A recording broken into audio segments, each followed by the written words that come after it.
بسم الله الرحمن الرحيم. أخي الكريم، أختي الكريمة، بعض الإخوة وبعض الأخوات يشعرون بآلام شديدة، ولكن الألم والسر يذهب عندما نرى بإذن الله تعالى تلك القصة لبعض الإخوة عندما ذهبوا للصيد، فإذا هم يرون ذلك الضب من مكان بعيد، فإذا بأحدهم ينظر إليه فإذا به يقول: إني أرى ذلك الضب رأسه كبيرا وجسمه هزيلا ضعيفا، فلعلنا لا نصطاده وإنما نقترب منه ونمسك به.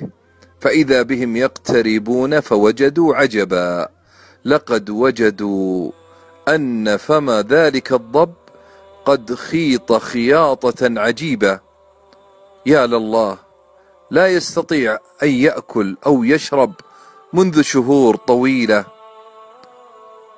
فإذا بهم يفكون تلك الخياطة فيجدون في فمه سحرا.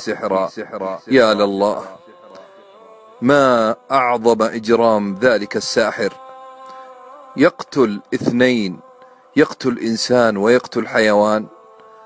ولكن أردت في هذا المقطع أحبتي أن أوصل أمرا عظيما، وهو أن هذا المسحور قد يكون رفع يديه إلى الله سبحانه وتعالى في الثلث الليل الأخير، وتذكر قول الله تعالى: أمن يجيب المضطر إذا دعاه ويكشف السوء، وتذكر قول الله تعالى: وإذا سألك عبادي عني فإني قريب أجيب دعوة الداعي إذا دعان. أحبتي، فلندعو الله، فقد نحرك أحدا لفك السحر. اللهم فك سحر المسحورين يا عظيم يا كريم، سبحانك لا إله إلا أنت، إنا كنا من الظالمين. أسأل الله لكل من نشر هذا المقطع التوفيق في الدنيا والآخرة، وأن يحقق له ما يتمنى.